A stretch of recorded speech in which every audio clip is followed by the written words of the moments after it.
Good evening and welcome to Agitpop, the brand new pop and politics show here on North Cotswold Community Radio. Tonight I'm talking to Geoffrey Clifton Brown, the Conservative candidate in the Cotswold constituency.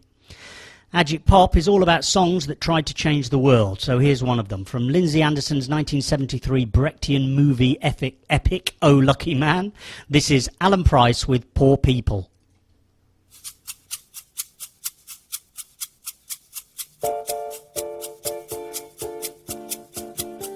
Poor people are poor people, and they don't understand. A man's got to make whatever he wants and take it with his own hands. Poor people stay poor people, and they never get to see. Someone's got to win in the human race. If it isn't you, then it has to be me. So smile while you're making it, laugh while you're taking it. Even though you're faking it, nobody's gonna know. Nobody's gonna know. No use moaning, it's no use grumbling. Life just isn't fair. There's no easy days, there's no easy ways. Just get out there and do it, and sing and they'll sing your song. Laugh while you're getting on. Smile and they'll string along, and nobody's gonna know. You're listening to Agitpop on NCCR, where tonight, just 7 days before the general election on May the 6th, we are talking to Geoffrey Clifton Brown, the Conservative candidate who has represented the constituency since way back in 1997. Geoffrey himself was born in 1953 and educated at Eton and the Royal Agricultural College. He has a son and daughter and currently serves in the Shadow Cabinet as the Shadow Minister for International Development and Trade. Good evening, Geoffrey, and welcome to the show. Hello, nice to be here. So Alan Price was singing there that someone's got to win in the human race, and if it isn't you, then it has to be me. That just about sums up Conservative political philosophy, doesn't it? Absolutely not. It was Disraeli that said we've got to govern on behalf of all people. And that is exactly what we intend to do if we were to win the election in 7 days' time. And the sad fact is that under the last 13 years of this Labour government, the gap between the rich and the poor has increased. Now, what Conservative philosophy is that obviously we want to see people getting on in life, but we also want to help those who are in unfortunate circumstances. And that is exactly what we do. We've got a raft of policies to be able to do that. So this is quite a different Conservative Party than the Conservative Party of the 80s, who did definitely believe that it was dog eat dog and we were all competing against each other and that competition was the only way forward. You seem to have abandoned all of those principles. Well, I think that's a misperception of what we were about in the 80s, actually. But don't forget that was 25 years ago. I actually think the gap between the rich and the poor in the 80s was less than it is now. And what was actually happening in the 80s was certainly people getting on better, but also we looked after the poor as well. And I think that we will do again. And as I say, Disraeli's Conservative, One Nation Conservatives, I think is what David Cameron is all about. We've just had 20 years. Many people would argue that the reason why inequality has increased during the last 15 years, in fact, probably over the last 25 years, that inequality has increased is because, in fact, the Labour Party adopted many of the Thatcherite philosophical ideas and failed to challenge those, which inevitably led both to an amoral or even, some people would argue, immoral financial system that regarded self-interest as the only interest. Well, that's a preposterous statement, really. To blame all of the present troubles on Margaret Thatcher 13 years later, and she wasn't even in power at the end of the 1990s when John Major was in power, is completely ridiculous. No. This 13 years of a Labour government have led us to all sorts of problems, and unfortunately it's got those that have got least that have been suffering some of the worst. Take some of the pensioners, for example, who are on very, very low incomes. They have really suffered in the last 13 years, and we've got proposals to do something about that. The point that I think those people would make, however, is that the reason that obviously one can't blame a Conservative government for the last 13 years, one can't. But the argument that would be made is, in fact, that all the parties, Liberal, Labour and Conservative, have accepted a set of political and economic principles that underlie all the policies. And in fact, all those policies were shown to be unstable and unsustainable by the economic crash of 2007. Well, I certainly don't accept that either. Basically, we have, before the recession in 2008, we've been simply spending more under this Labour government than we can afford. And that is what's led to our present really serious situation. And we now have a real job of work to do. We are spending something like £500 million a day on this deficit. That's the scale of this deficit, and that is the rate that our debt is increasing. We cannot go on like this, otherwise we will simply like the Greeks, and we'll have the IMF in here. And we've heard that a lot during this campaign from the Conservatives and the Liberals, again, as a criticism of Labour, quite rightly so. But 5 minutes research will point to the fact that a huge amount of this debt, most of it in fact, is not structural debt, which wouldn't be resolved by a rising economy, but is in fact caused by the collapse of the financial system, which has led to not just the money we've had to give them, but also the loss of outputs over the long term, over the medium term, which is so that, in fact, the collapse of the system has led us to the situation we're in. I don't accept that at all. I think a government of the day controls the system. And what has simply been happening is the government has been spending more than it's being given in taxes. Now, sure... But the government didn't bring about the collapse of the financial centres. The financial centres who weren't regulated, and I didn't hear the Conservatives through the Labour period calling for the regulation of the markets. And the markets made decisions of their own, supposedly rational, self-interested decisions, and in the end, the system collapsed as a result of that. Well, there's two aspects to this. One is how much tax one could expect to get in from the financial system, and certainly during the collapse, of course, the amount of tax one got was collapsed too. That's why the government was kept on spending and the tax take fell. That's why the deficit is as large as it is today. But in terms of the banks, we were complaining like mad when the first thing that Tony Blair did when he was elected to office was to get rid of some of the powers that the Bank of England had, give it to this newly created body called the Financial Services Authority, so that when the downturn came, there were three regulatory bodies. There was the Financial Services Authority, there was the Bank of England, and there was the Treasury. And not one of them had the overall picture. So not one of them was able to predict what was going to happen to the banks. Now, before you come back at me, I do accept that some of the banks and some bankers have behaved very badly indeed.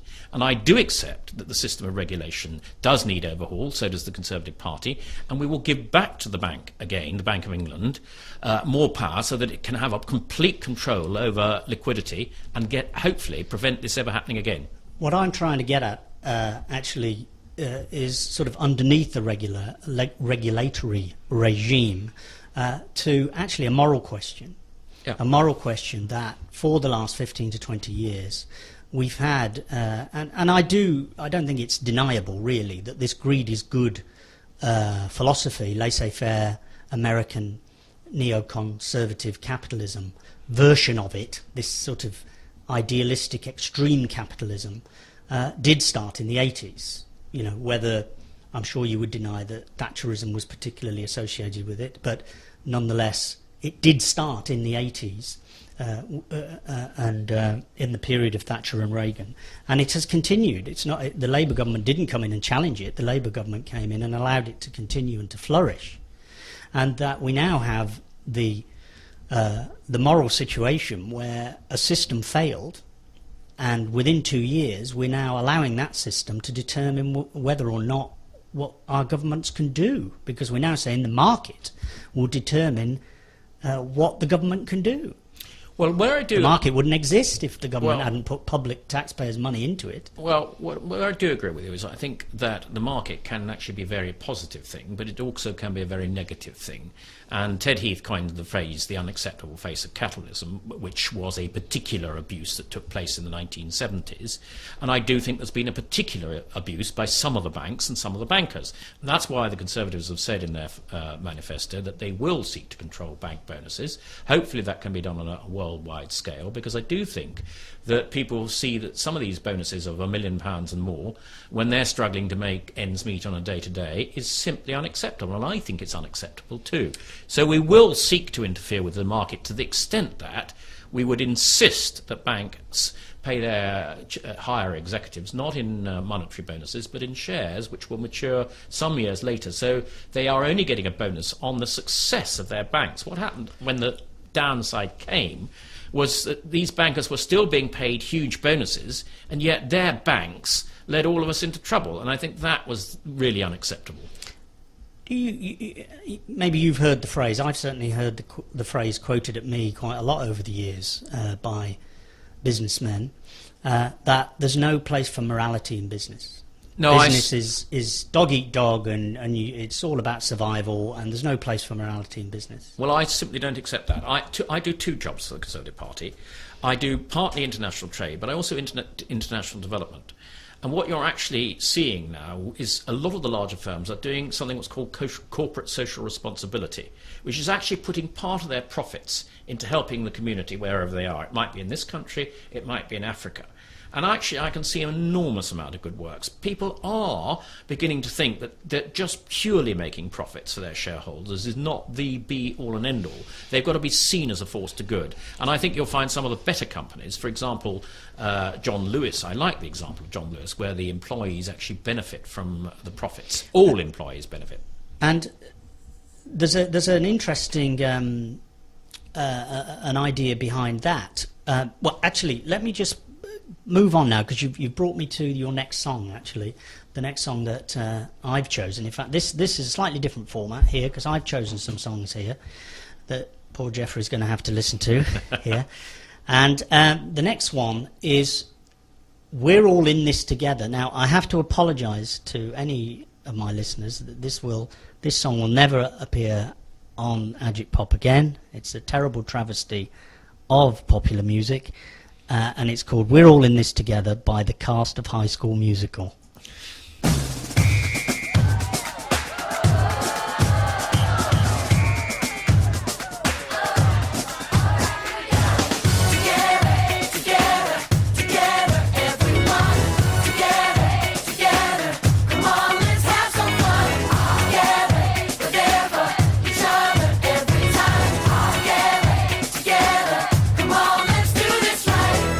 Here and now, it's time for celebration.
We're all in this together, the cast of High School Musical. They've had to revive me in the studio. That rendered me unconscious with shock, that song.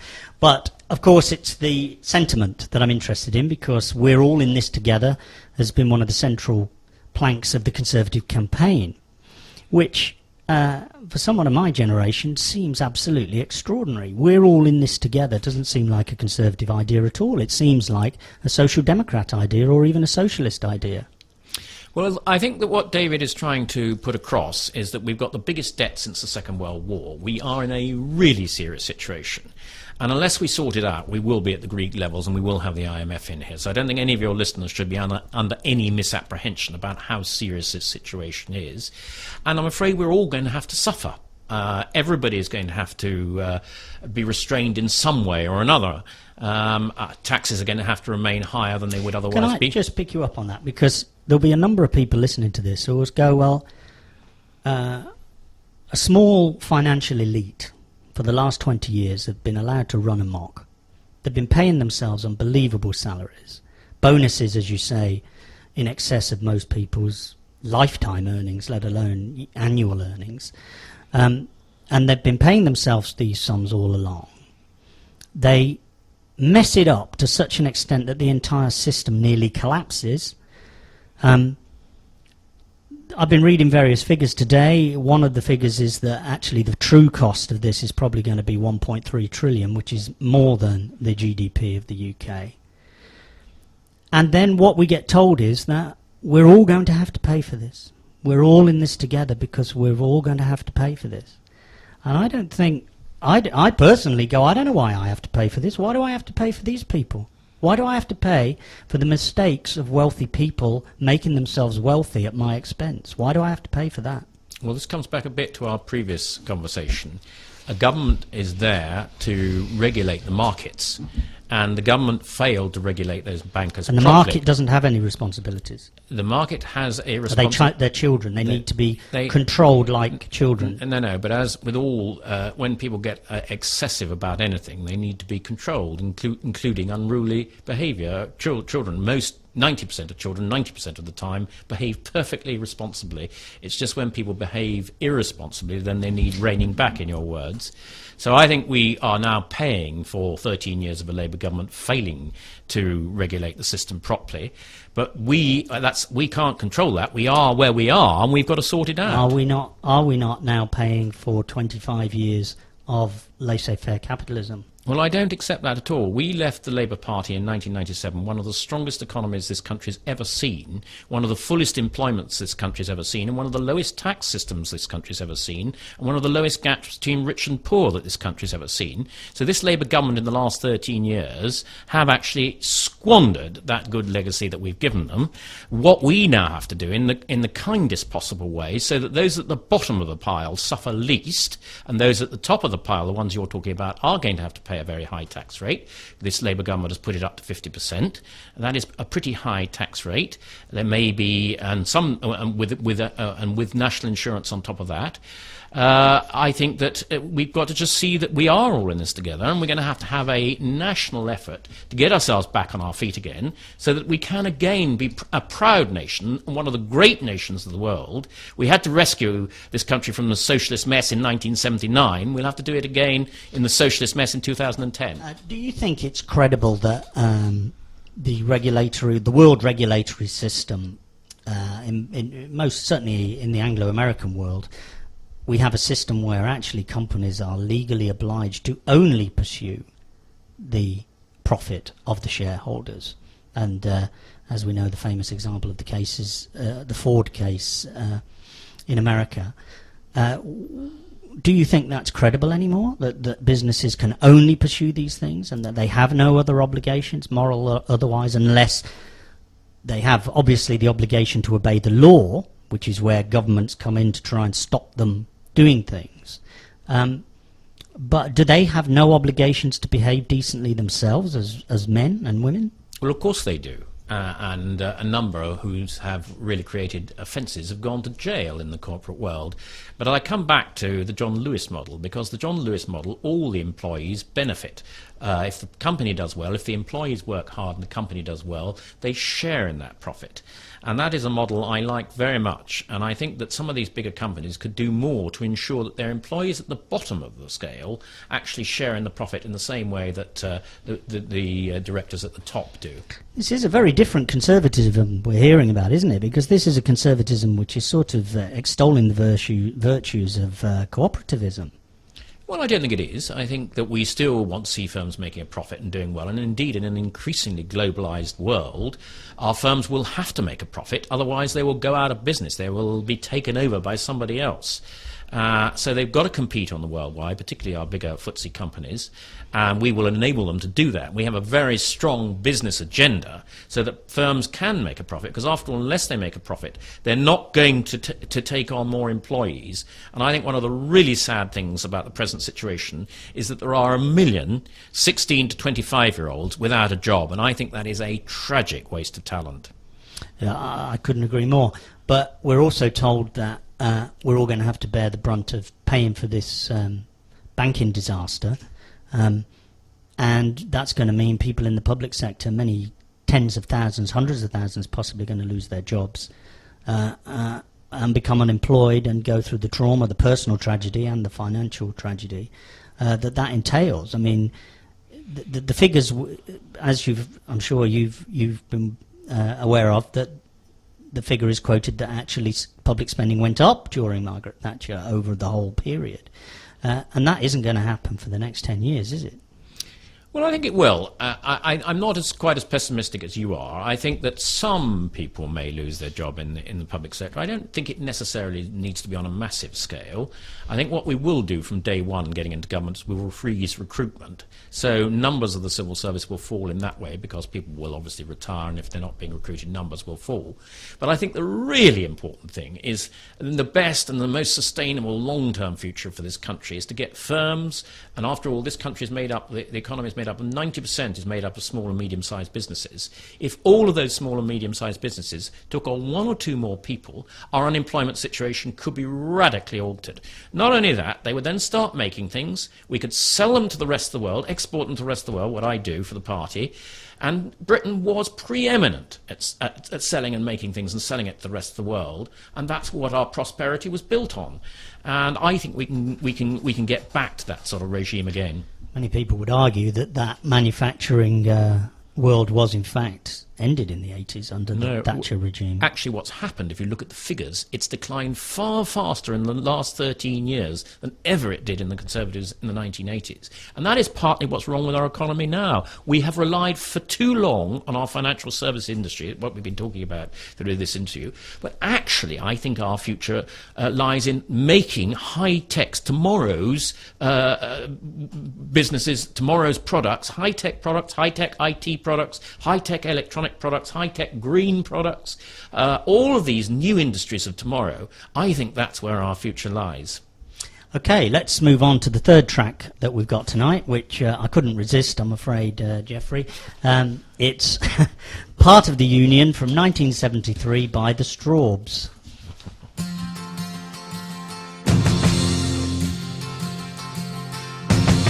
Now I'm a union man, amazed at what I am. I say what I think, that the company stinks. Yes, I'm a union man. When we meet in the local hall, I'll be voting with them all. With a hell of a shout, it's out, brothers out, and the rise of the factories fall. Oh, you don't get me, I'm part of the union. You don't get me, I'm part of the union. You don't get me, I'm part of the union. Till the day I die. Till the day I die.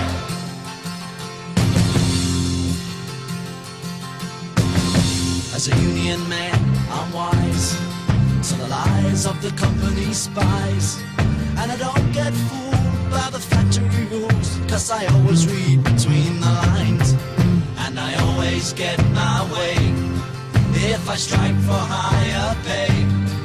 When I show my card to the Scotland Yard, and this is what I say: oh, you don't get me, I'm part of the union. You don't get me, I'm part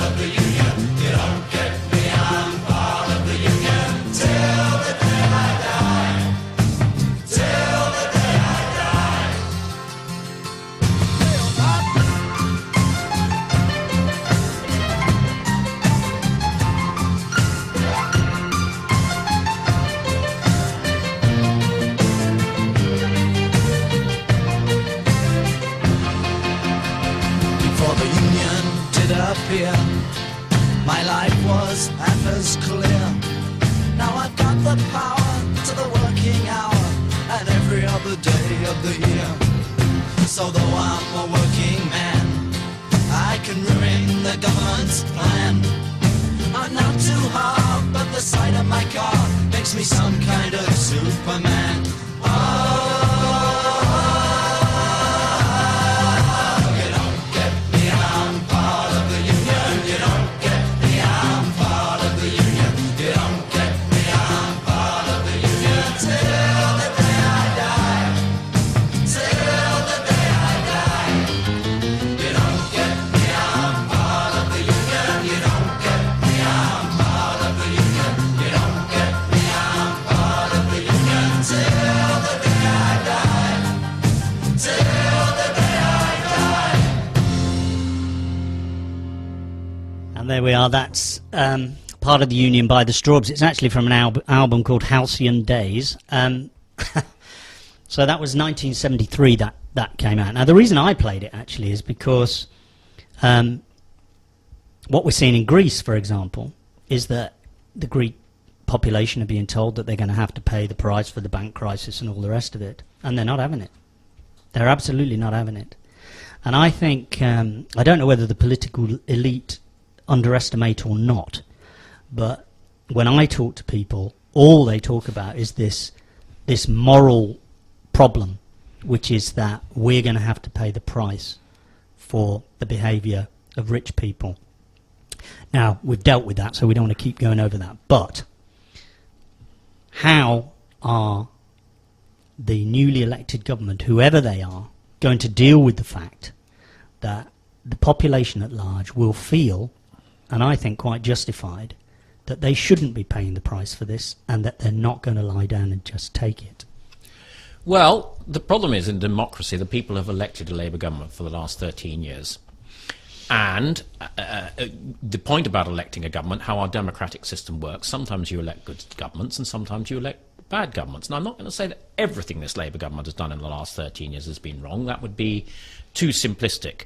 But certainly in some aspects of our economic management, they've got it catastrophically wrong. And we will have to pay the price, and the Greek people will have to pay the price, because if they don't get the support of the international community, they will simply run out of money. They won't have any money to pay any teachers, doctors, nurses, or anybody. And I don't think any responsible government wants to get to that state. Even the Greeks now have it within their grasp to be able to get through this thing, but they will have to take these austerity measures. Now, we are not quite at the level of Greeks, but we're getting close to it, and we will need to, for a year or two, take some fairly big austerity measures. Is it a system worth saving? Well, what other system could we have in its place? You could have a communist system, you could have a dictatorship, but I think a democratic system that we've got, as Churchill said, it may not be perfect, but it's the best system we've invented yet. I mean, the last crisis in the 1920s, leading to the 1930s depression, in fact, did lead to fascism throughout Europe, and one of the most bloodiest and most horrendous wars that mankind has ever known. So, again, it's a laugh a minute, this, but this is a very serious situation we're in, and you know, people aren't just going to roll over and go, yeah, okay, fair enough, I'll lose my job or I won't accept any wages, because they're going to see that these people are still paying themselves bonuses. You know, the banks paid themselves over Christmas 1.5 billion in bonuses. And then, and a week later, you guys, the politicians, are telling us that we're all going to have to lose our jobs. I mean, it's just not credible, is it? Well, I don't think we want to scare people about all going to have to lose our jobs. I think that's not correct. And no government wants people to lose their jobs, because apart from anything else, they're going to have to find the money to pay them benefits. So I think what we're all about is to try and find the maximum number of jobs, but find productive and sustainable jobs. And as I say, at the moment we've got too big a public sector and not a big enough private sector. In other words, the wealth spending part of the economy is bigger than the wealth creating part of the economy. And as anybody knows, if you're spending more than you're getting on wages, a household budget, a housewife knows this, you can't go on doing that that indefinitely. And that's why we've got to start to reverse things in this country. And I think we will. I don't think we're going to have wholesale unemployment here. That's not what we're about. We're simply all about, as I said at the beginning, governing on behalf of all the people for the benefit of all the people. But also every householder and every small businessman knows that you have to borrow money as well, that in fact it's not actually possible to operate in today's world where you have 20 shillings in and 21 shillings out, as the Dickensian character said. Actually, that's not how the world operates today. That Well, you do need, that debt is actually, that this whole system is dependent upon debt. Well, I don't accept that either, totally. I actually think any business that gets itself too indebted is putting its future severely at risk. And I think that any government that does the same thing, look at the Greeks, but we're not far off the Greek situation, we have simply been borrowing too much. Yes, surely we can borrow a bit. If you want to build a new hospital, it makes sense to borrow the money and pay it off over a number of years. But if you get too much borrowing on your balance sheet, you're paying too much in interest. And after all, we're now paying more in interest than the entire health service budget. I mean, that just shows you how what a really serious situation we're in. No, and I'm certainly not denying the seriousness of the situation. What I'm challenging is how we got into it and how we get out of it. Let's move on to our next song now, which is a favourite song of mine from 1985. It's by an African artist called Hugh Masekela, and it's called Politician.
Broken promises and executions haunt you. You don't sleep at night. Broken promises and executions haunt you. Politician, where's your credibility?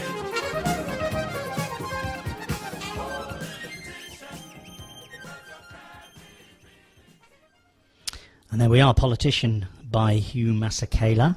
Hugh Masekela was a South African musician and radical who had to leave South Africa and went to America.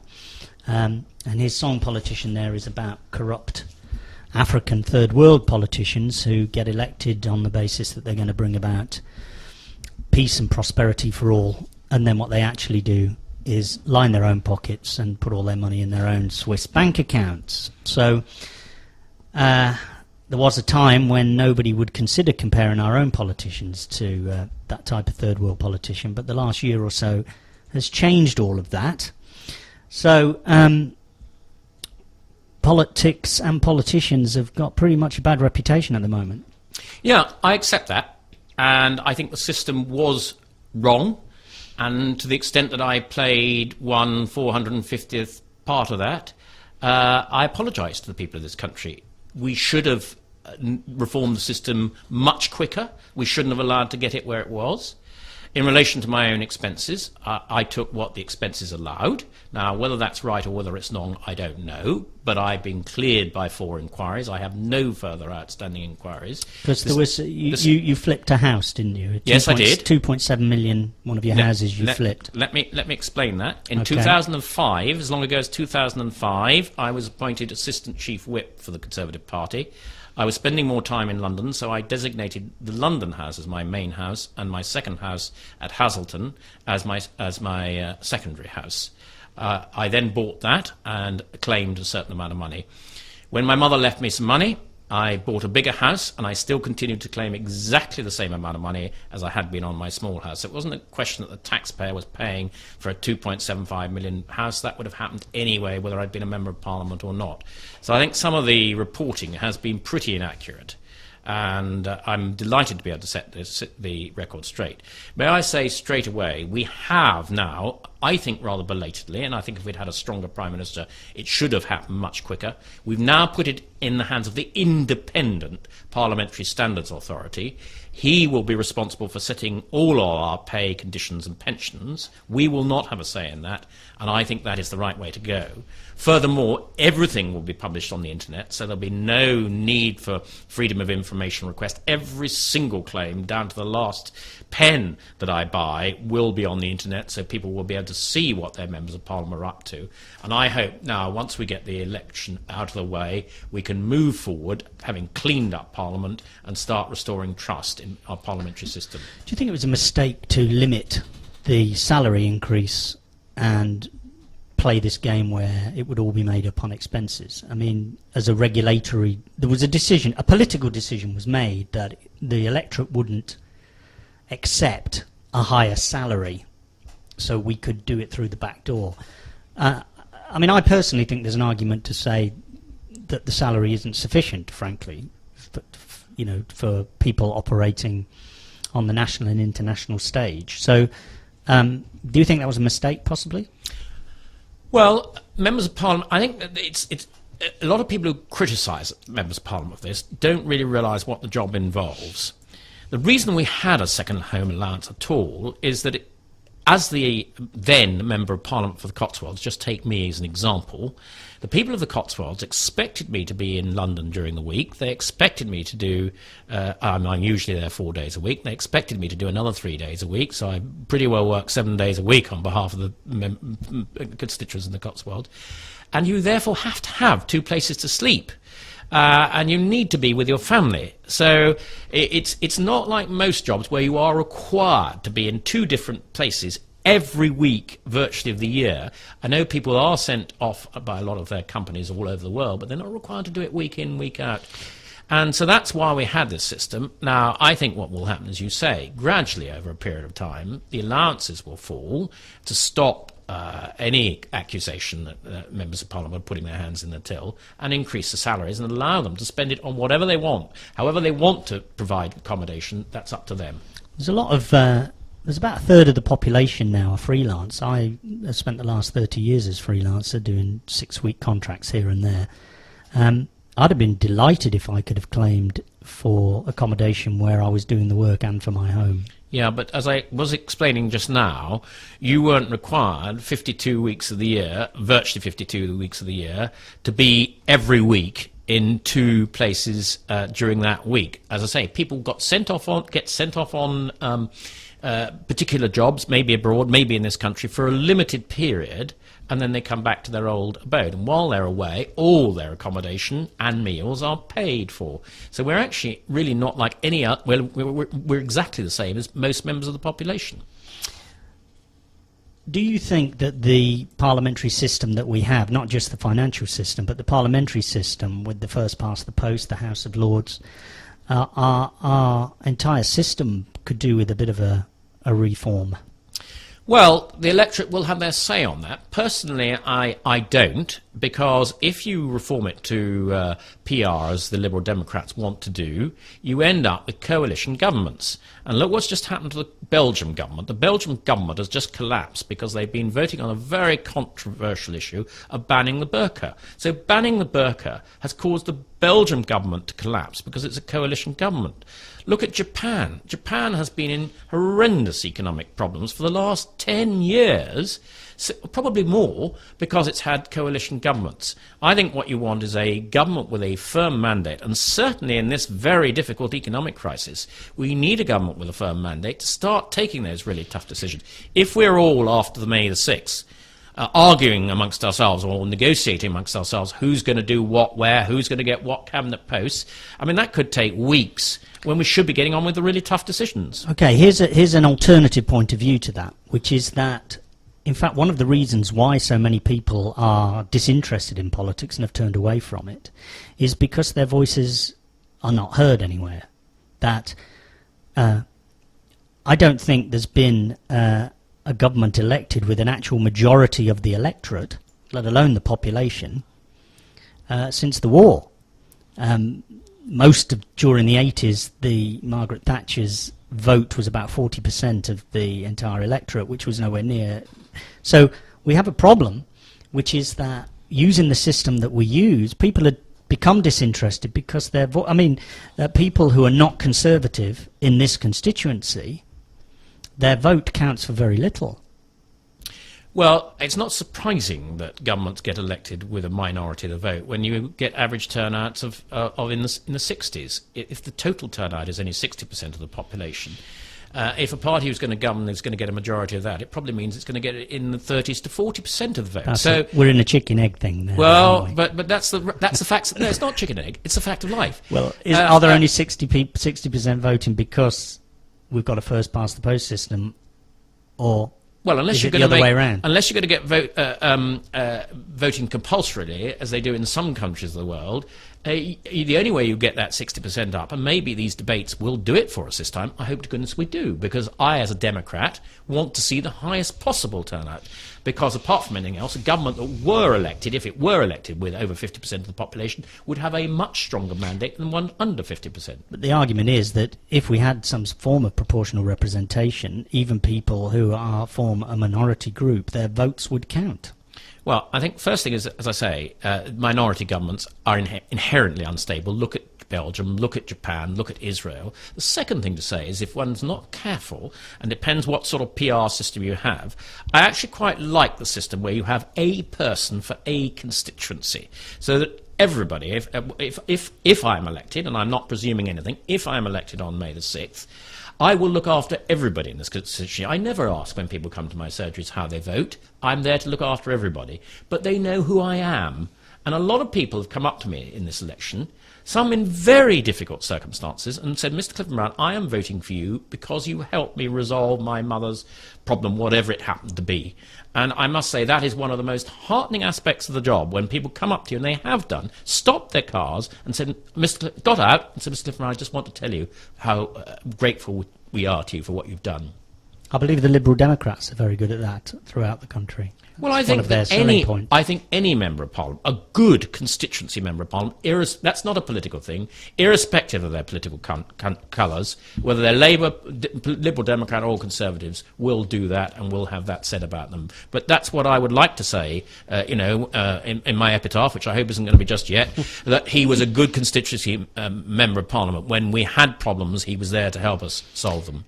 Well, as the constituency MP, there's quite a lot of interest in the programme tonight, Geoffrey. I think people can't be bothered to watch these debates anymore. They're where it's at Agitpop, and so we've got some questions come in from the audience. Now, if you're listening to the show and you'd like to ask a question to Geoffrey, there's a number of ways you can do so.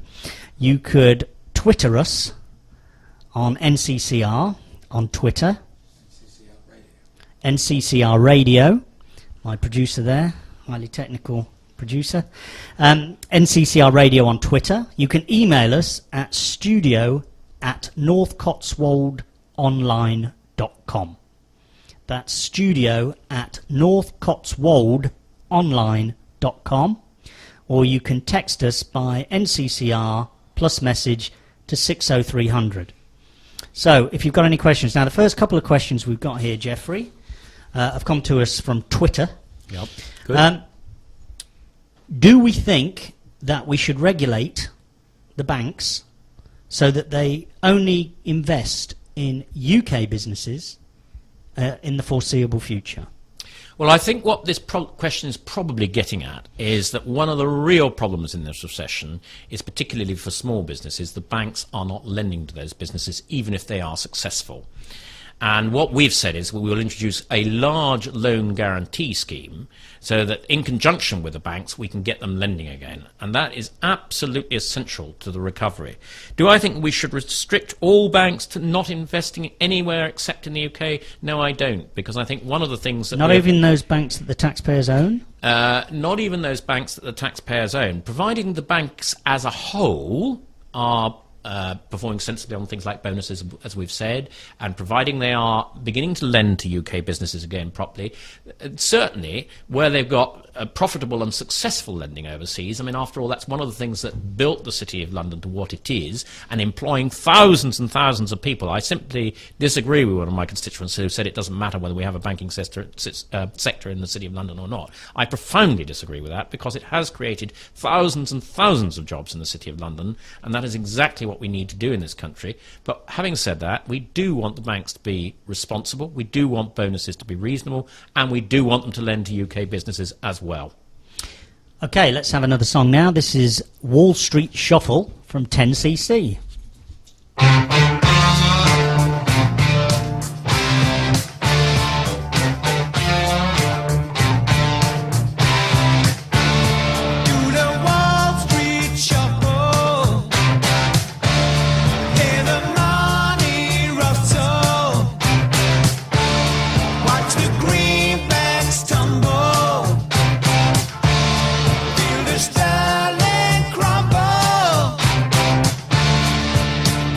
You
You're listening to Agitpop on North Cotswold Community Radio. My name's Chris Jury. I'm here talking to Geoffrey Clifton Brown, the Conservative candidate for the Cotswold constituency.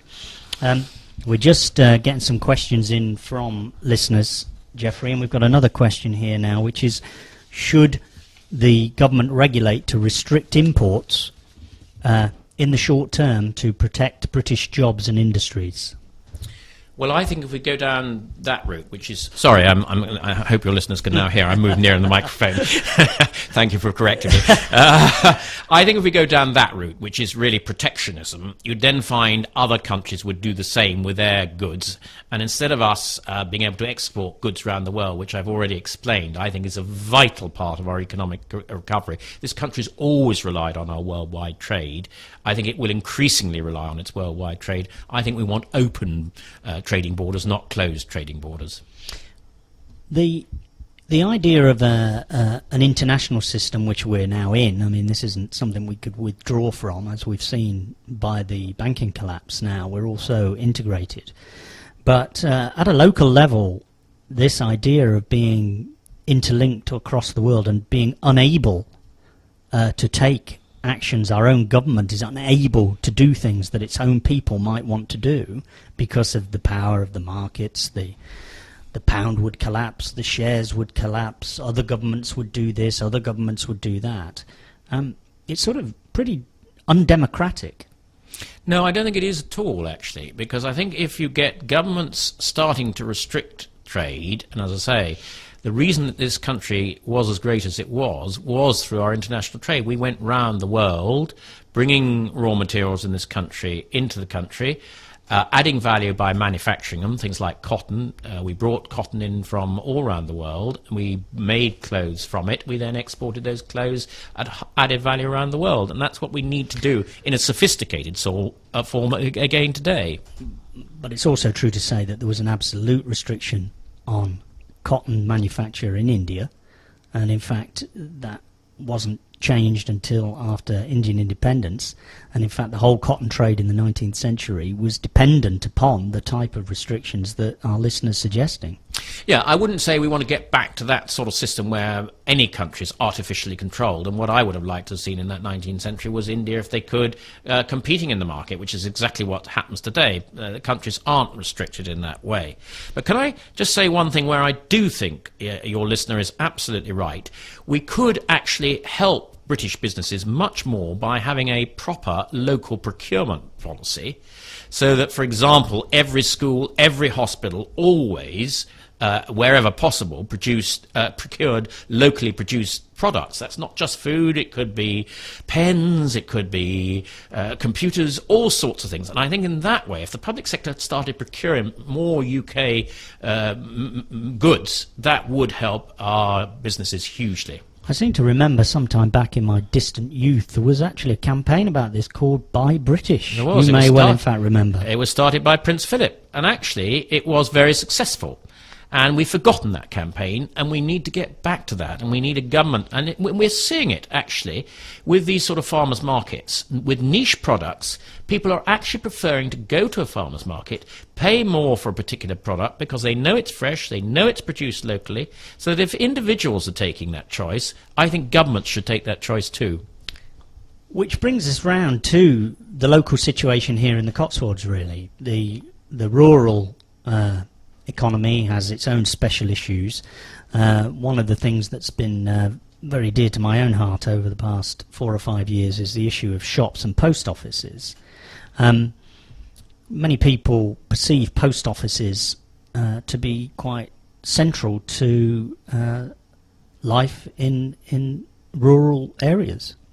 I think they're absolutely essential, which is why I had a huge campaign when this Labour government wanted to shut 12 of our post offices in the Cotswolds, some of them highly profitable, which was just ridiculous to shut a business that's highly profitable just on purely political dogma. Now, what I'm going to do, should I be re-elected, is have a campaign to start to get some of them open. In the first thing. And the second thing, as I made a speech in the House of Commons, is we need to find more things for our post offices to do so that they become more viable. And I think one of the things that not only would help them become more viable, would actually help, particularly the elderly, is to have a post office bank, a proper bank, where all the banking transactions could be made. It would be sustainable because people wouldn't have to travel into the towns, take a car ride to pay in their cheque or standing order or whatever it had to be. They could go to their local post office branch, which is often much, much closer than the bank in the nearest town. So I think with a bit of innovation, have an ATM in every single post office now is beginning to happen after the speech I made in the House of Commons. I think what we need to be is more innovative and look at how we can harness modern technology. I suggested that we had a laptop in every single post office connected to the internet, so that people who couldn't afford a laptop could go into a post office and get onto the internet, could start to do their banking now through the post office bank online, but access a whole range of other services online. And actually the interesting thing I'm finding up and down the Cotswolds is more and more elderly people are learning how to use the internet. When it first sort of started to take off, I thought it would be only the young, not a bit of it. How can this level of social direction for the post office be compatible with privatising the post office? You've previously in this conversation said on a number of occasions that businesses that we shouldn't be regulating businesses, and businesses should be allowed to must in fact be allowed to grow and expand, and that government intervention in business is a bad thing. This is I've heard the Conservatives talk about this quite a lot in this campaign. So how is the type of social direction that you're trying to bring about for post office compatible with privatising them? Well, the post office is actually an ideal business, because what it really is a franchise. And the postmaster or postmistress of each post office owns by far the biggest stake in that post office. And I like that model because they have a big stake in their own business. If they work hard, they earn more for themselves. And I think that is a very good model. So I think actually the idea of privatising the overarching organisation of the post office, I think, is highly unlikely. I think it actually works very well at the moment. What we've got to do is make sure it works better so that existing businesses are more viable, more people want to take the franchise in more outlets. So we've separated the Royal Mail from the post office. The Royal Mail can be privatised, but the post office should remain as a state-owned bank? Well, the Royal Mail is completely different. It has a pension deficit of £10 billion. So it is in deep trouble, and whichever government wins on May the 6th, it's one of the biggest economic problems they've got. What we need in the Royal Mail, frankly, it's got to be able to compete with the DHLs of this world and with electronic media, because what is happening is more, if it's not competing, more and more of its business is simply going on the electronic media or to private firms like DHL. So it's becoming less and less viable all the time, but yet its pension fund deficit is still there. So we have a real problem with it. Well, if we can't sustain a banking system without public money, how are we supposed to sustain the Royal Mail in these circumstances as private businesses? Well, I don't accept that we can't sustain a banking system. I mean, the private banking system has been working perfectly well, and it's not actually the high street, but the model has worked perfectly well. Sorry, I missed something there. Yeah, no, okay. We were talking about 1.3 trillion, let me 1.3 trillion deficit a few moments ago, and now it's working perfectly well. Okay, let me rephrase that. It has the potential to work perfectly well. And what went wrong with the banking system, which is what I was going on to say, was that it wasn't the high street banking bit of it that actually failed. It was the speculative casino banking side of it that went wrong. That's what led all the banks into trouble. And that is the bit that maybe needs separating, as David Cameron says, from the high street banking. So I don't accept that private banking doesn't work. For the last 20-odd years, the growth of this country, we have been told over and over again, the city and the growth and the thousands of jobs it's created, and the city's done this and the city's done that. What it actually proved to be was unsustainable. Now, you can argue about whether it would, if people had made different decisions, maybe the collapse wouldn't have come. But there are economists who claim that this is inevitable. This is a part of the system. These collapses are inevitable parts of the system. So what I'm saying to you is that what you seem to be suggesting with the post office was much more of a social enterprise model.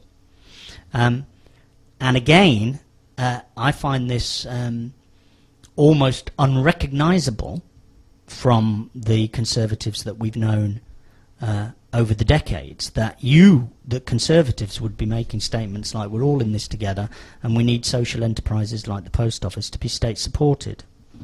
Well, can I just come back to what we were previously talking about? It wasn't the high street part of the banking operations that got the banks into trouble. It was the casino part of it, the derivative part of it was unregulated, and frankly a lot of people, even within the banking world, I don't think knew exactly what they were doing, and they lost billions of pounds because of that. Hong Kong never suffered a banking crisis because it simply made sure that the casino part of it was completely differently regulated from the high street part of it. So I do like the post office model, and the post office model works because in most post offices the postmaster or postmistress has at least a 60 to 70% stake in that post office. They have therefore a huge interest in how successful that business is. Unfortunately, with this 10 billion hole in Royal Mail is a completely different business now to the post offices. Whatever happens, we are going to have to do something about it, and it is unsustainable to have a business where it's losing literally by the day hundreds of customers on electronic communications and hundreds of customers to the commercial sector, DHL and others. So we've got to do something. It's got to be in the commercial sector so it competes with the DHLs of this world, or there will be no business left anyway for the thousands of employees in it. And I want to make sure that those thousands of employees have got sustainable jobs that will last into the future. I was involved locally in Blockley in our post office and shop was closing, and I was involved very extensively in the Blockley Cooperative Association, which saved the shop as a community-owned, non-profit making operation, and it's been very successful and has won the South West Regional Best Village Shop Award and what have you.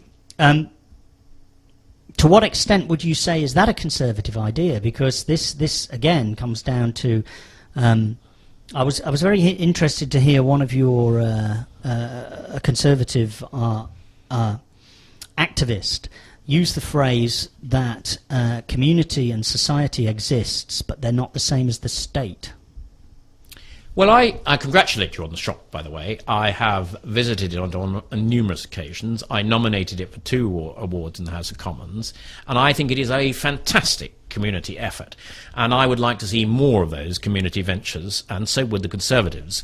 We believe that it is part of the big society effort, the people coming together for their own common good with a little bit of help from the state, whether it be in community shops or in failing schools or even failing hospitals. We think this is a fantastic model, and I think we can build on that model considerably. It's not an enterprise model, though, is it? It's not a capitalist model, even.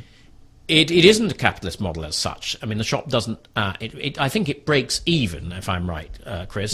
Yeah. But it doesn't make a huge profit. No, it doesn't have to. It has because it's not a business and it doesn't have shareholders. It doesn't have to make a profit for the shareholders. All it has to do is provide the service to the community. And it does rely on volunteers. No, all our staff are paid. The management committee are volunteers, but the staff are all paid. Yes, so there is a certain amount of voluntary work that goes with it. And indeed, there's another model in Down Ampney where the shop works very well on a similar basis.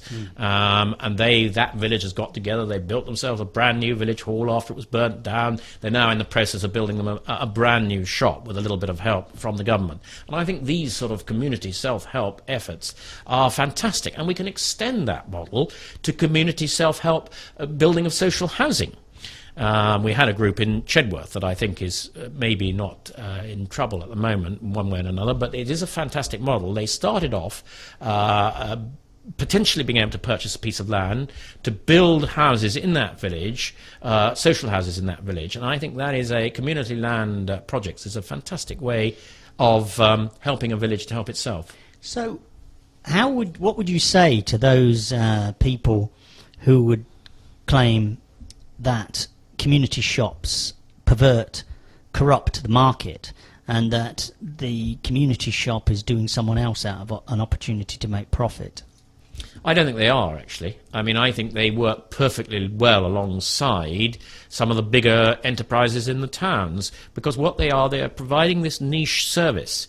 And I think, paradoxically, one of the difficulties that people in rural areas are in at the moment is the high petrol prices. But paradoxically, those high petrol prices might well help a shop like Blockley, because if you wanted just a tin of soup or whatever, you're not going to pay a few litres of petrol to go into Tesco's in Still on the World. You're going to go to your local shop. And I think this is thoroughly healthy. It's what we used to do. Our parents' generation were much more inclined to use their local shop, and I think we're beginning to get back to that, and it employs local people. They don't have to travel by car to get their jobs. I think it's a win-win situation all the way around. And you're listening to Agitpop on North Cotswold Community Radio, and my name's Chris Jury, and I'm talking to Geoffrey Clifton Brown, the Conservative candidate for the Cotswold constituency. We're going to hear another song now. This is Freedom by the House Martins.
And that's Freedom there by the House Martins. Now, the reason I chose that track and wanted to play it was because it's about the basic question the song is asking is buying different types of cars and different types of tellies and different types of spectacles, is that the freedom that people have spent centuries fighting and our grandfathers fought in the Second World War for? Is that the freedom, that consumerist model of freedom? Is that what it's all about? No, it's not. It comes right back to the first statement I made about Disraeli's one nation. A government should be governing for all, and that means that, of course, we've got to create profits from firms selling spectacles or electronic goods or whatever, but so that they can pay tax and the people they employ can pay tax. But the reason we pay taxes is so we run our public services properly. And what I would like to think is that a Conservative government after next May, after this coming May the 6th, will actually run better public services than this government has been doing. And I think it's, I think that everything in this country virtually is not working as well as it could. Take our health service locally. One of the things I'm really fighting against, which I will be helped by a Conservative government, is a proposal to cut 200 beds. And I think that is an absolute disgrace when they're getting an increase in their budget this year from 820 million to 860 million. They're employing more managers all on 7% pay increases. And what they should be doing is thinking how they can serve the people of the Cotswolds, the people of Gloucestershire, with proper frontline services. You sound just like a trade unionist there, No, I don't. Geoffrey? I don't think I do. What I want to do is govern sensibly. I think the NHS unions would be with you all the way there. Well, on that, they what would. You just said about the managers and hiring themselves and all the rest of it. Well, they would, and they're absolutely right. I'm quite happy to make common cause with the unions. When they've got it right, I'm quite happy to make common cause with them. And in preserving frontline services, they are entirely right. You see, this question of freedom, most concepts of freedom include somewhere in the concept some idea of autonomy, that we should have some sort of autonomy, the ability to make decisions ourselves, the ability to do things ourselves. And of course, in a world where money defines everything, then our level of autonomy is dependent upon how much money we've got. And most of us spend most of our lives doing what other people tell us, actually. So the freedom that was fought for by the Tolpuddle martyrs and the Peterloo victims of the Peterloo massacres and throughout our history, this freedom that Britain is so proud of, the Mother of Parliaments, and all of these concepts about being British and being free. I don't think many people feel that free at the moment, and haven't for quite some time. Well, I think Britain is a more sophisticated country in the 21st century. I don't think today we've got so much of an us and them attitude, unions against bosses. I think, as your first song reiterate, we're all in this together. And we're all in this together, ultimately, to help everybody in this country. And I don't want to be a member of Parliament, I don't want to be part of a government that doesn't actually look after people when they're in difficult circumstances. So that is what we're about. We, of course, want the private sector to make profits, to pay taxes so we can run proper public services. And we believe we can run much better public services than the last Labour government over the last 13 years. So you're actually talking about a mixed economy welfare state, are you not? Yes, of course there's got to be a welfare state. I think it would be a very mean, difficult country if we didn't have some form of welfare state. But what I want to see is a welfare state where it helps people in dire circumstances to get out of those dire circumstances, if it's possible. Of course, if they're long-term sick, it may not be possible. But if, for example, you've just lost your job, you need a little bit of short-term help so you can get enabled to get as Margaret Thatcher, I like her dictum, it should be a hand up, not a hand out, so that people can actually, with a little bit of government help, then help themselves to get into a job. But we can't all be entrepreneurs, can we? No, we don't all want to be. We don't all have the skills to be entrepreneurs. Being a nurse isn't an entrepreneurial activity, but it's a perfectly legitimate one.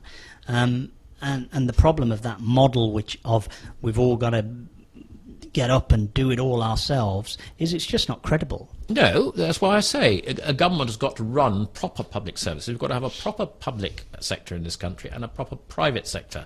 And I think the trouble with this government is that neither are functioning very well. And I think if we got both functioning a bit better, so that the public services will run better, but at the same time the private sector grew and made profits, we'd be, all of us, a lot better off in all sorts of ways. I don't mean just materially. I mean the poverty gap that would shrink. I mean, we'd be running a better health service, better education service, better social housing, more social housing, better social services. There's a huge range of public services that I don't think actually are working terribly well. And I don't blame the people working in them at all. I blame the government who is creating the infrastructure under which they work. You're listening to Agitpop on North Cotswold Community Radio. I'm speaking to Geoffrey Clifton Brown here, the Conservative candidate. Now, Geoffrey's going to be with us for about another 10 minutes, so if you have any questions that you would like to get to him, you can Twitter us on NCCR Radio, or you can email us at studio@northcotswoldonline.com. So, 10 minutes now if you've got any other questions that you want to get to Geoffrey. Geoffrey, I just want to go back to this idea, this concept of freedom. There are people who claim that the British Parliament, certainly for the last 20-odd years, has been effectively an elected dictatorship. And in fact, this is one of the problems with the first past-the-post system, where a government gets a huge majority, that we effectively have an elected dictatorship. We have a Labour government that could take this country to war. Despite the largest public demonstration there has been in this in this or the previous century, and this is another reason for people being feeling disenfranchised in this supposedly democratic country. So, how are you going to address these issues? That is a great question, and it's a question which the Conservative Party have a number of ideas on. Firstly, we've got to restore the credibility of Parliament. How are we going to do that? We've discussed the expenses system, putting it out to an independent body. We haven't discussed the fact that David Cameron wants to reduce the number of members of Parliament. There are frankly too many members of Parliament at the moment. He wants to reduce them by 10%. He wants to reduce the number of ministers so that we actually start to make individual members of Parliament more accountable to more people. But let's be more innovative than that still. He's talking about having a petition of Parliament, so that if a very large number of people start to petition Parliament on a certain subject, Parliament actually has to consider that and do something about it. I think we could take Parliament round the regions. Not just have a sham committee as we've got at the moment. Let's have a proper debate around the regions so that more people have Parliament out in their region. They can see what's happening. I think there are ways we can make Parliament much more transparent. I think the idea of having a youth Parliament, actually debating in the House of Commons, which is now has actually happened, so that we start to get young people more involved in this. I think we, members of Parliament, have a role in this in our constituency. I had a mock Parliament the other day in one of my schools where I acted as a speaker, and actually the students loved it. I got them artificially misbehaving and then got named and then being expelled, and they absolutely loved it. And I think not only at a national level, I think at a local level, part of the Conservative philosophy is to make local people have more control over their own schools, hospitals and everything else. Where they're failing, the government will help and they will be guided. If they wish to take over their own school, if they wish to create a new school, that will be possible. And I also think another way of doing this is to get rid of all the unnecessary and unwanted regional tier of government and make local councils, local people have more control over their own affairs and how their budget is spent on their local council. You claim that local control is a fundamental Conservative value, but it absolutely was the Conservatives, the rate capping, the Thatcherite rate capping. That was when the system of local control and local taxation broke down and it all became centralised. I mean, I don't think anybody could deny that that's what happened in the 80s. Local authorities had all their power taken away and it was centralised. I do accept that, and it happened because the previous Labour government actually taxed some businesses out of business. And I'll give you an example. There was a firm in Sheffield that actually had to take the roof off. It went out of business, had to take the roof off so that it didn't have to pay local rates. So what you found was that some socialist councils, very left-wing socialist councils, were actually forcing businesses out of business. But if they'd been elected, what businesses are the main government? What you're suggesting is that you can have local control as long as that local control abides by certain parameters. But if the local people want to elect a government, a left-wing council, then it's none of the national government's business. Well, I think there's got to be. Because that's a police state. That's saying you have free speech as long as you only say what we allow you to say. No, I think that people elect a government to be responsible, and I think the job of a responsible government is to stop the extremes, whether it be in the banking sector or whether it be in local taxation or anything else, within certain guidelines, which is what... So we're not entitled to elect who we like. We're only entitled to elect local councillors who you regard as not being extreme. No, that's not the case at all. We can elect who we want, you know that perfectly well, but they will act within government guidelines to prevent the sort of extremes that I've been talking about. But, having said that, I don't see any reason why local councils, in fact it is part of the Conservative Party philosophy, is to devolve decisions down to the smallest decision maker you can, whether that's the parish council, whether it's the borough council, or whether it's the county council. And indeed in planning, by abolishing the regional spatial strategy that's causing so much grief in our planning system, by devolving it down to a much more local level, which is what we will do virtually from day one with a Conservative government, I think you'll find local people will find their planning system much more to their liking. Okay, we've got one last song before Geoffrey leaves us, so we're now going to play another song from Oh Lucky Man. This is again by Alan Price, and this song's called Justice.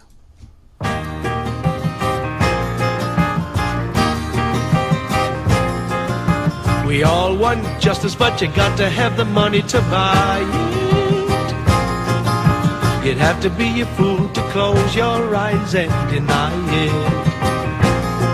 There's a lot of poor people who are walking the streets of my town, too blind to see that justice is used to do them right down.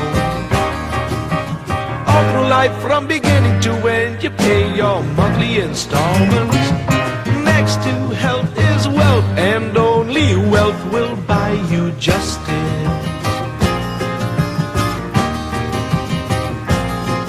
There'll always be a fool who insists on taking his chances, and that is the man who believes in true love romances.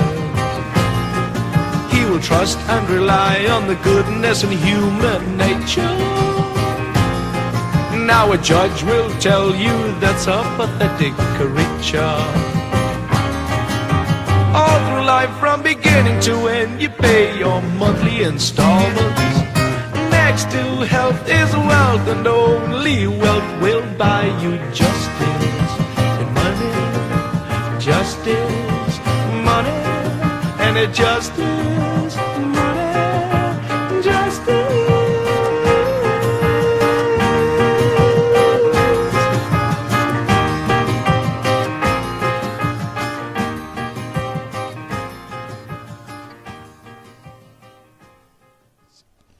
Okay, that's Justice by Alan Price from the film, the soundtrack of the film Oh Lucky Man. The reason I wanted to play that, because in that it expresses the idea that justice is something you can buy.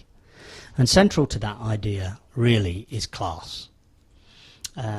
You were educated at Eton, one of the two most elitist educational institutions in the country, and the Conservatives are traditionally seen as, and indeed I would argue there's quite a lot of evidence to suggest that they are the party of the rich elite. How do you respond to that? Well, I simply don't accept the premise of your question. As somebody said, I think it may have been David Cameron, it's not where you've come from that matters, it's what you do with what you've learnt and what you do for the future of your country. And I have been at some great pains to say that the Conservative Party would govern for everybody in this country, and I believe sincerely that's what it will do. So I don't accept the Conservative Party as a party for the rich. On your second question about justice, that is why, of course, we have a legal aid system, so that people on very poor incomes do have access in serious circumstances to every aspect of the law. And some of the serious cases where people are on legal aid cost an enormous amount of money, and that's part of the public service that we provide to make sure that people do have access to justice. Okay, well, I was just going to say we're being inundated with questions, but I think that would be slightly overstating No, the case. I like questions. It's very good. Your So listeners are active, we've twittering. We've got some twittering listeners here. I think that's what they said anyway. And, and so, some big questions and some small questions. Let's start with the big one. We've got a question here which is, what would you say are the principal differences between the Conservatives and UKIP? Well, reality, looking at the polls, and I don't want to presume anything, the presumption is that UKIP are never likely to form a government. They may or may not get 1 or 2 members of Parliament. Conservatives will get many members of Parliament. So if people are looking at European policies, they really need to look at the 3 main parties. Certainly the Liberal Democrats want to take us into the euro, and if we'd been in the euro, I believe our economic recession would have been far worse. The Labour government signed up to the Lisbon Treaty, signing up away a huge number of our powers to Europe. The Conservatives are pledged as one of the first things they're going to do is introduce an Act of Parliament so there can be no fiddling on this. If they or any future government wish to sign any new European treaty which gives away any further of our national powers, there will be a referendum in which everybody will be entitled to have their say. So I think we've got a pretty strong policy on Europe. Add to that the fact that David Cameron took us out of the Federalist EPP group into a more a cooperative type of group, which, and when I say cooperation on Europe, I mean 27 countries cooperating together but not being part of one federalist country. That's the sort of Europe we want to see, and that's why... What would be wrong with that? Do we want to have government from Brussels with our own Westminster Parliament being overridden? We've just spent a long time just now on a previous question how we think it's right to devolve people down to local power with local politicians taking decisions. Do we want to transfer power upwards from our national parliament, at least which the people of this country have a reasonable control of, to a government in Brussels where they would have far less control? I don't think. Very, very few people that I've come across, the thousands I've come across in my campaigning, and I have done over 100 villages now, and 11 market town, and met thousands of people in this campaign, and I haven't seen any of my other candidates in my travels, but of all the thousands of views that I've had nobody saying to me, Mr. Clifton Brown, what we want is one country governed from Brussels. I think you'd find, I would suggest probably less than 2% of the electorate want that. I do think that more people probably, if I'm being honest, want us to leave Europe, but I believe sincerely that we shouldn't leave Europe. And if I could just extend this answer just a little bit with your indulgence to say why. Firstly, I don't want this country ever to be in a situation where we go to war again, and I think by having a political union that makes that With Europeans? With Europeans, like the First and Second World War. So it's all right to go to war with... Well, provided it's done on an foreigners. International basis with international agreement through the United Nations, and it does on some occasions, it may be necessary. But the question was about Europe. As I say, firstly, I never want to see this country going to war with Europe again. Secondly, there are some things that know no national boundaries, like the environment, terrorism, money laundering, drugs, which are much better dealt with on a European level. And thirdly, from a agricultural point of view, I think our farmers would be at a huge disadvantage if they weren't part of the common agricultural policy, whereby all farmers across Europe receive the same amount of subsidy, therefore they can compete on a same basis. So for those reasons, and the fourth reason is that 65% of our trade goes to Europe, and at least 1 million jobs, probably more, depend on that trade with Europe, and I don't want them locking us out from that. The electorate, any reason to believe that a referendum would be forthcoming from any of you? A referendum will be forthcoming from us by Act of Parliament if we wish to sign a new treaty. We've made that quite clear. The Labour Party promised in their last manifesto a referendum on the Lisbon Treaty and then went back on their promise. Why would you be opposed to more referenda? We were talking earlier about how to make Parliament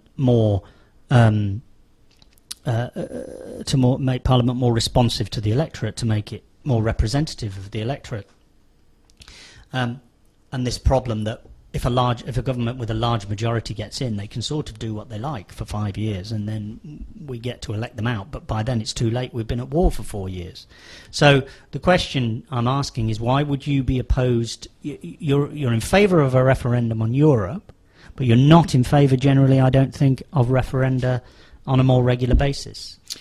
I think in this country it's not part of our traditions and customs that we have referendums on every issue, but I do think it's part of our tradition. It wasn't part of our tradition and custom that we had universal suffrage until the early part of the last century, so Chris, that's if you not necessarily... if you let me finish the previous answer, we do have referendums on the most serious issues facing us, and I think it is right that if we want to hand over a chunk of our democratic powers from Westminster to Brussels, which is a pretty well irreversible thing unless you're going to get out of the European Union, I think it is right that the British people should have a say on that.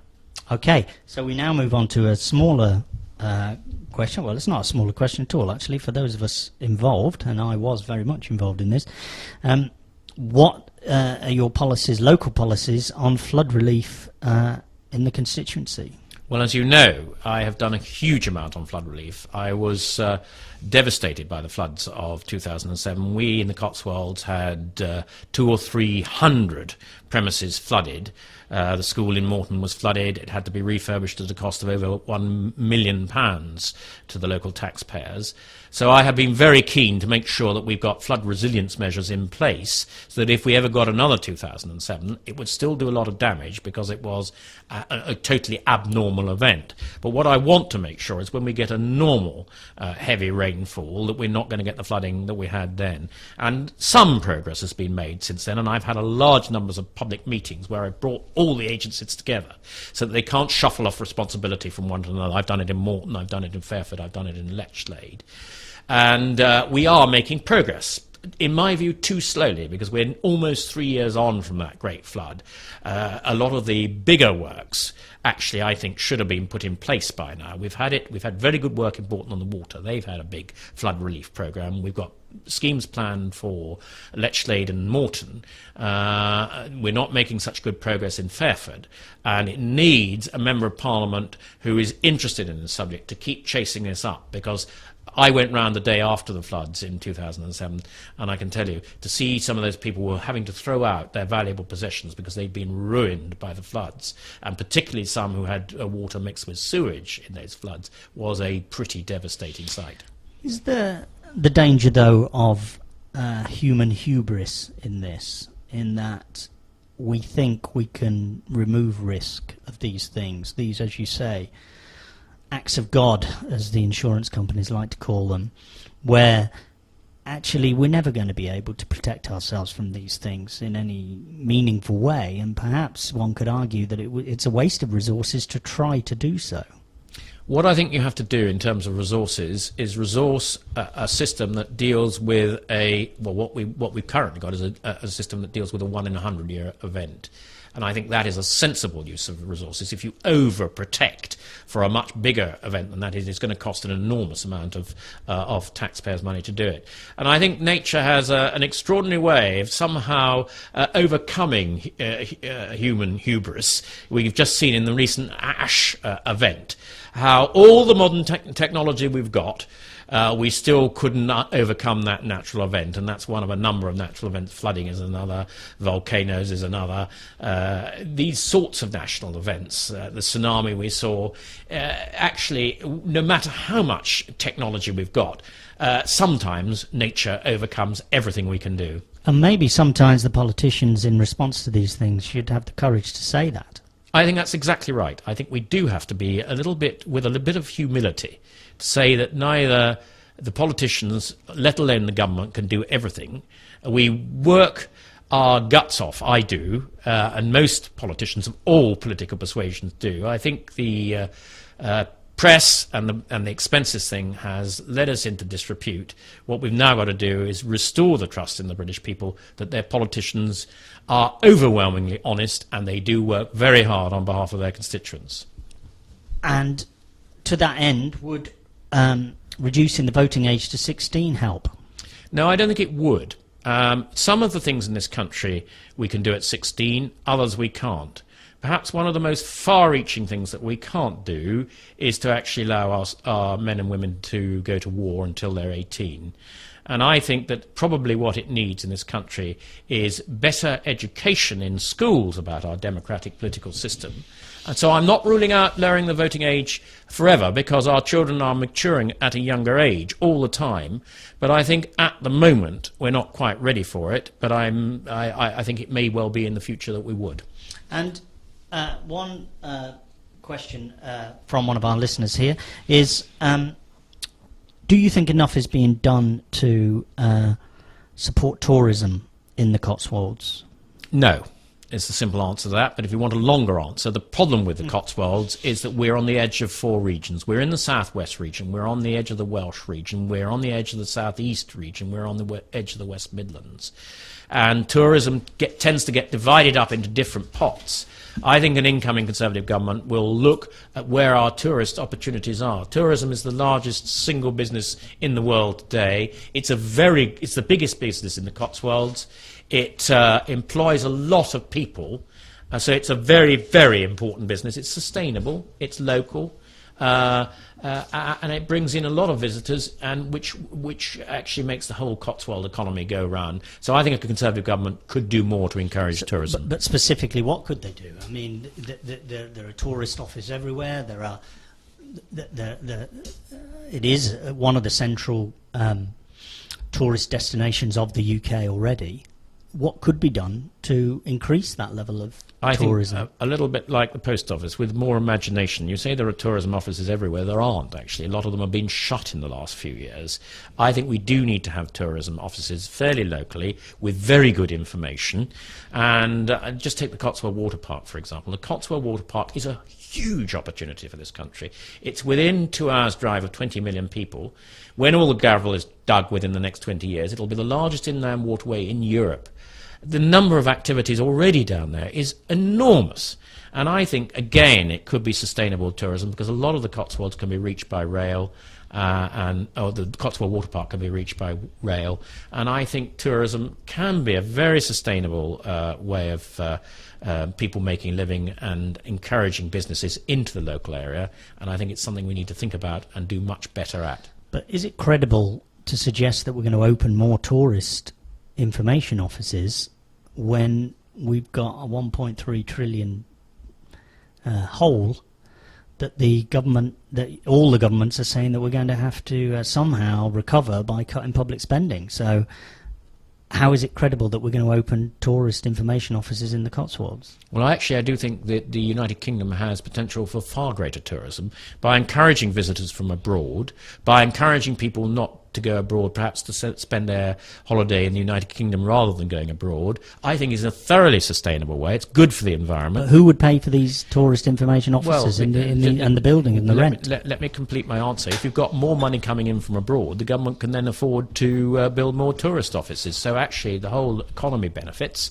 And I think there is a lot of evidence to say that Britain, the United Kingdom, could do far more with its tourism effort than it is at the moment. We've got a huge amount to offer out there, and then we are competing on a worldwide basis for visitors. I think we could do a lot better. Okay, thank you very much. We'll go to another song now. This song is by an unsigned artist, actually, from New York, who I was walking through a park and I heard him, and his name is Jesse Gage, and he writes these very quirky little songs, and this one is called Bushwhacker.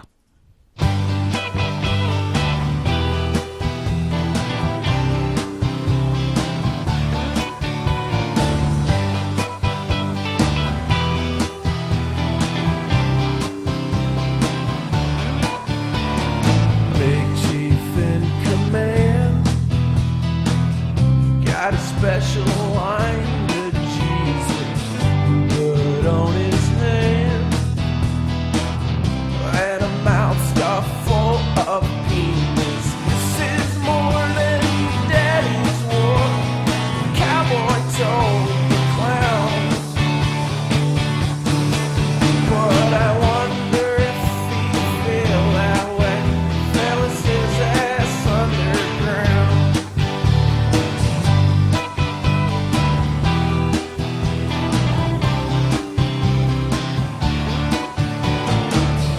Gonna set you free, just like you always wanted, with a Mickey D and an ass built like a Honda.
And that was Bushwhacker by Jesse Gage and Otis, the New York band. A little indie band who aren't signed there. Geoffrey Clifton Brown has had to leave us now. Very generous of him to come in and talk to us, and I really enjoyed that. So if you have any other questions you want to put or points of view that you want to put, you can contact us for the last 10 minutes of the show by twittering us at NCCR Radio or emailing us on studio@northcotswoldonline.com. This is Agitpop, and I'm Chris Jury. So the reason I chose Bushwhacker as a song to show, because it's a song about George Bush taking America into the war, the Iraq War, and the very simple idea in the song is, would he have done it if it was his neck or his son on the line? It's okay to send off a load of poor people to fight in Iraq or Afghanistan, but maybe if it had been him, he might not have been quite so keen to go out there and do the dirty work. But it also raises a much bigger political question, which is our relationship with America generally.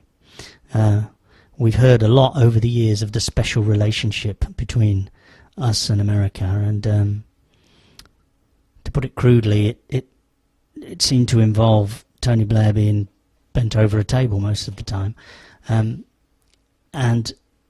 it doesn't seem to have done us a great deal of good from the Thatcher and Reagan connection back in the 80s through to Bush and Blair in the 90s and the 2000s.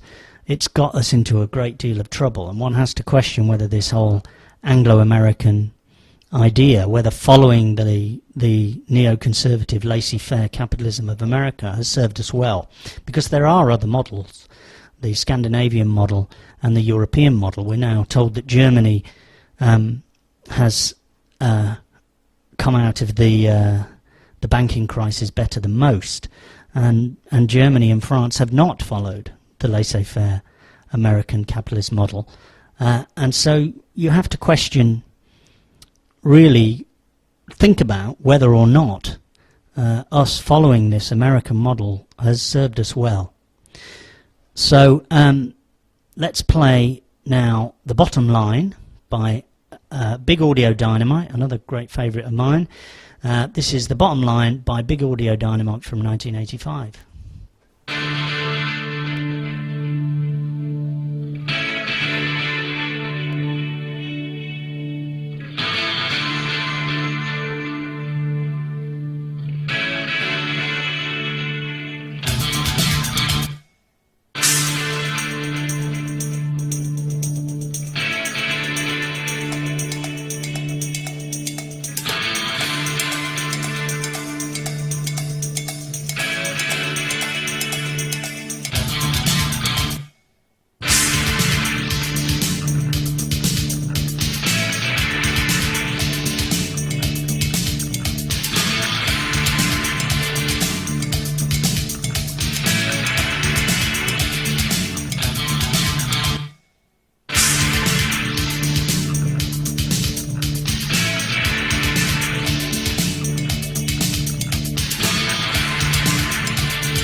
Horses are on the track.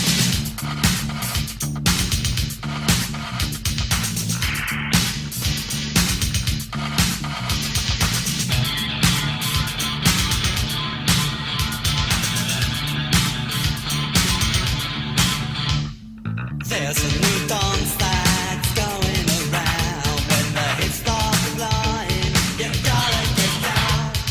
All the young people dance on the square. The old time groove is really nowhere.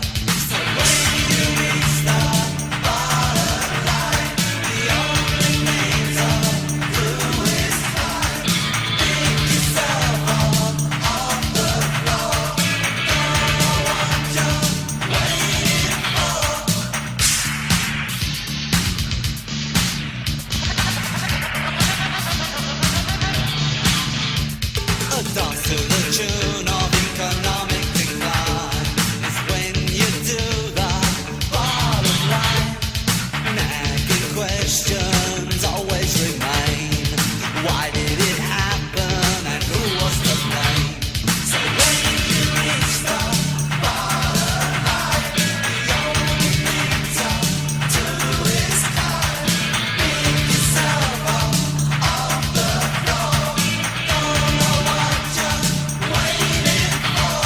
The horses are on the track.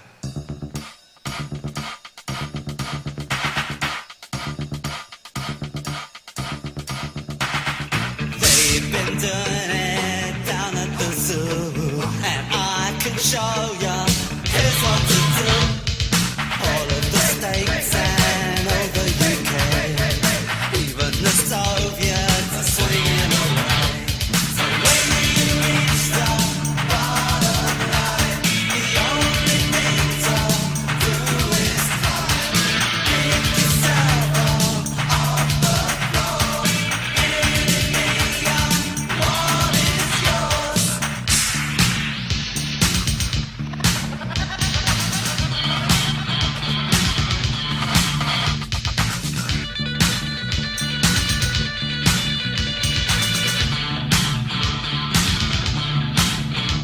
The road ahead's clear as a motorway. Give us to stay outdated breaks and send us on our way. No chance to change, I'll take a holiday. Romeo, oh Romeo, you gotta have your say.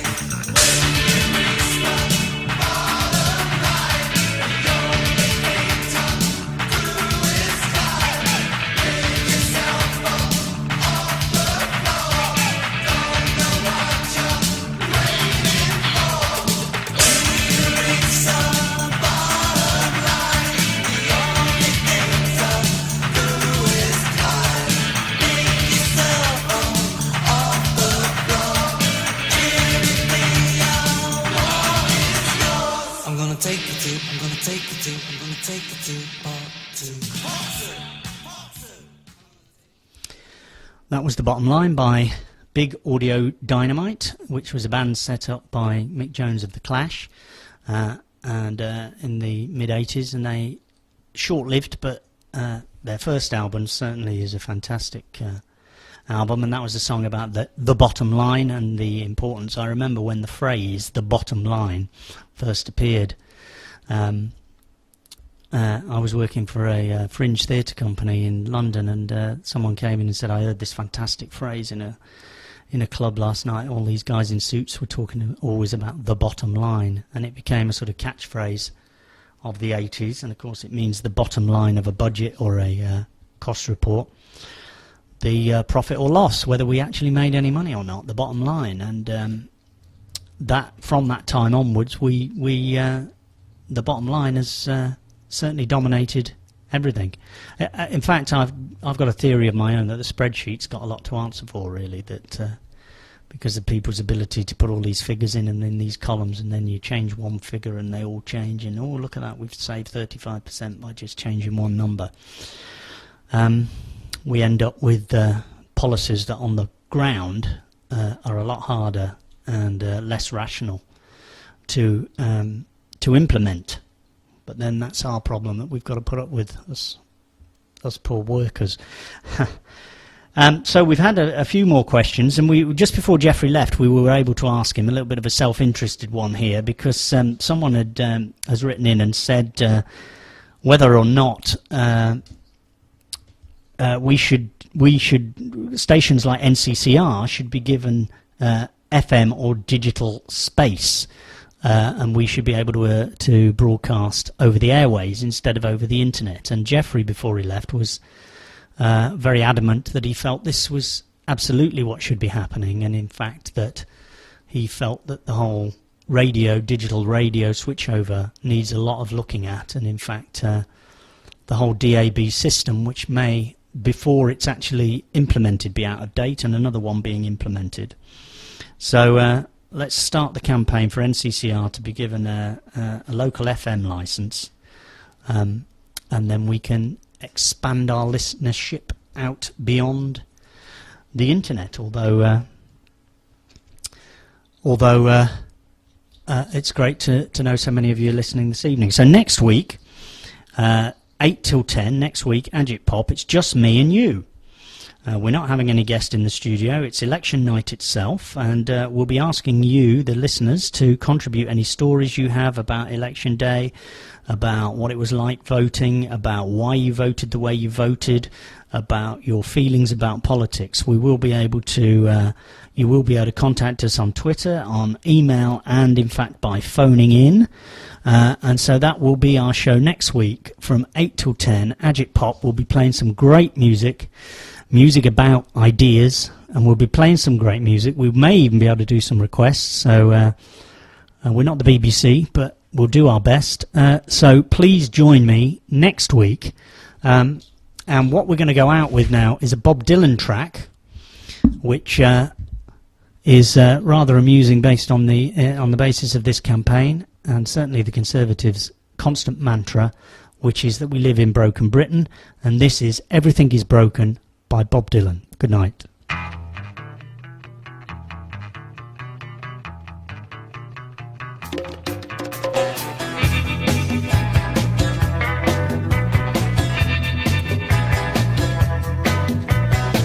Broken lines, broken strings, broken threads, broken springs, broken idols, broken heads, people sleeping in broken beds.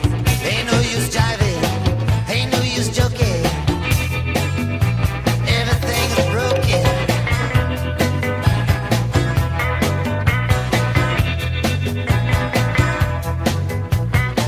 Broken bottles, broken plates, broken switches, broken gates, broken dishes, broken pots. Streets are filled with broken hearts, broken words never meant to be spoken. Everything is broken.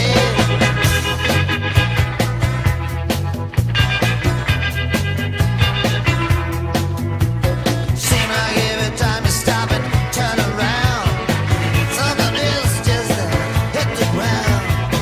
Broken cutters, broken saws, broken buckles, broken laws, broken bodies, broken bones, broken voices on broken folks. Take a deep breath, feel like you're choking. Everything is broken.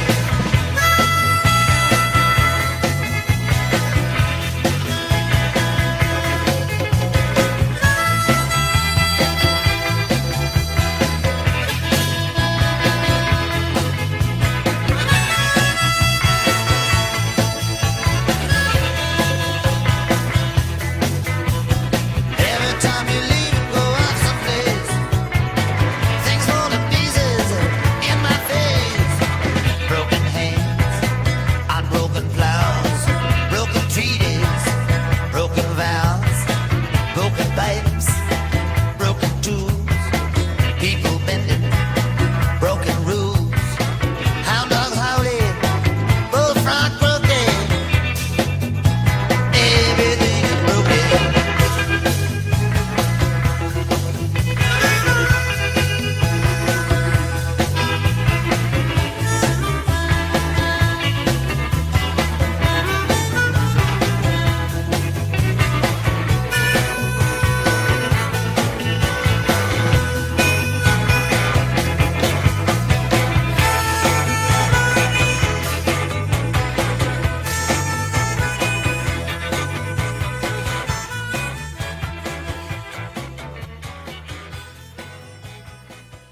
If you want to give us any feedback, please email us at studio@northcotswoldonline.com, or you can give us a call at 0844-8808-265. NCCR